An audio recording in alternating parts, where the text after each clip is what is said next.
So let's just talk real quick about abandonment.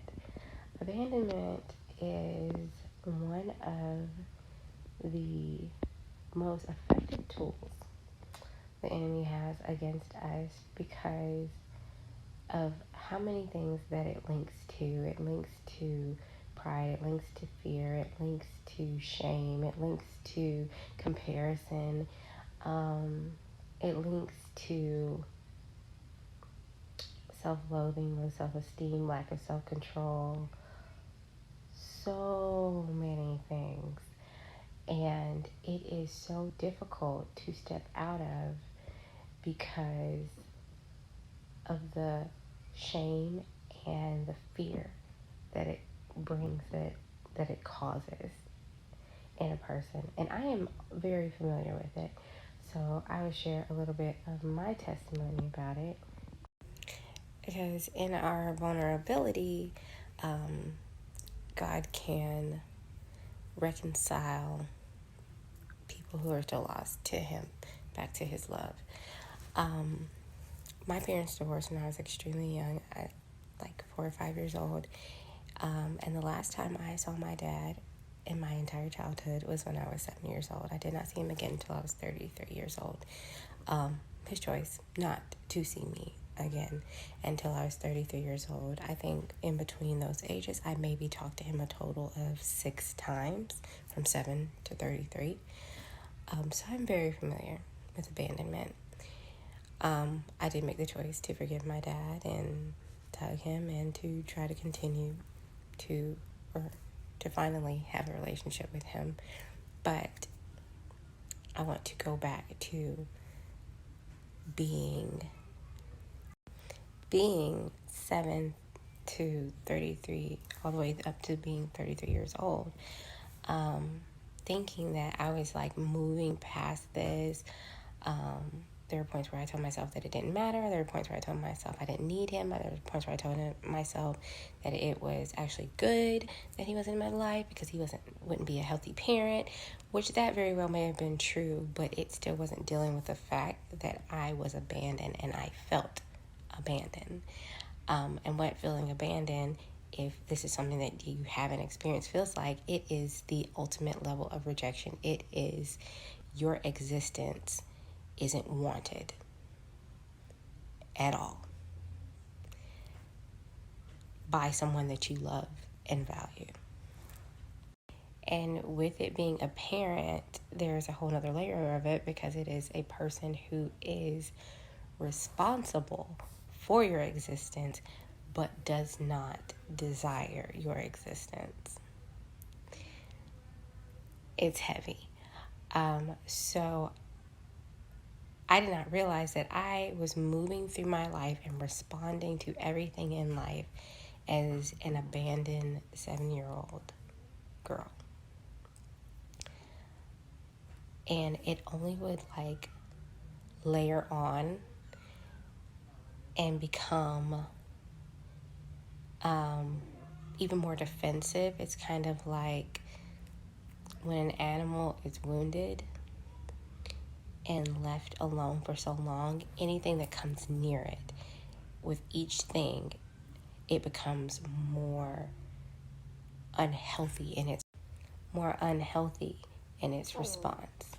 So whatever that response may be, whether it would be clinging or attacking or just running away from, drawing away from, which abandonment will cause you to have all those responses or any of those responses at any given time. I went through every single one.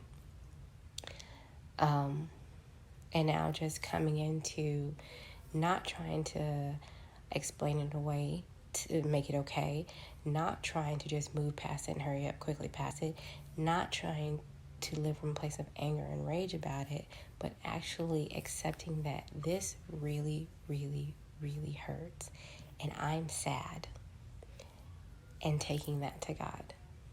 God, this hurts. I'm really sad. And then on top of that, also having a very vulnerable moment with my mother and with my father to say that this, what happened, your decisions really hurt me and affected me in a negative way and had a major impact on me and my life and the way that I move through life. And not saying it as in anger or as in punishing or as in judging, but just being vulnerable and honest and owning what I felt about it.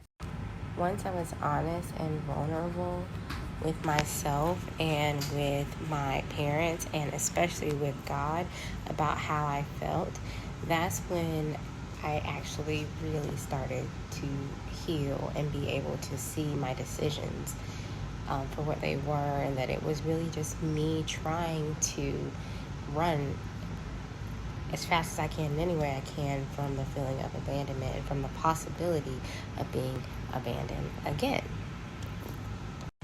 And doing that allowed me to see that I actually wasn't listening to God, I wasn't trusting God as much as I wanted to believe or lead other people to believe, but that I was actually moving out of pride, thinking that I knew how to fix me and I knew what I needed and I knew how to heal this. And by that, hurting myself more, keeping myself in that place, and keeping myself stuck, and keeping myself broken, and keeping myself repeating patterns that were making me miserable. And there's no other way to explain it, just making me miserable and depressed and sad, and having little moments of high and then back to sad. And that brought me to the humility of saying, God, I don't know what I'm doing with my life whatsoever. Help me. So I say all of it to say this. If you have been abandoned, do not try to explain it away within yourself. Do not try to deal with it within yourself. Don't try to be strong through it. Admit the hurt to God, to yourself, and if it's possible, to the person who abandoned you. It's okay to say, that hurt me. Now, it may be a relationship, and it might be so far gone, or that may have been so unhealthy that you don't need to actually go and reach out to and seek that person. That might not be what's best. But even just writing a letter in a book as if it were to that person, just to say everything out and be honest and vulnerable so that you can heal from it. Because once you do that, once you allow that person who you were in that moment, whether it was a child or a young adult or a teen, wherever you were in your life, you allow their voice to be heard, to say that I was hurt by this person leaving. This is something that hurts me. Then you can begin to heal. Then that part of you can rest. That part of your life can rest, and you can continue to grow. You won't be stuck right there anymore. Then you can go to God and say, God, I'm ready to follow you to wherever you would have me to go next. But if you do not handle that first, no matter how many times you keep trying to think that you're going to follow him to the next place, you're going to come back around here, because this is where your mental is. This is where your heart is. You are stuck at an age in that place, and you're going to keep responding to everything from that place. So you're going to keep circling back and circling back. Okay? Do not be ashamed of being abandoned. Do not be ashamed of how you feel and that fact that it really, really hurts you. Be honest, be vulnerable, get your healing so you can continue to grow. Be love, be light.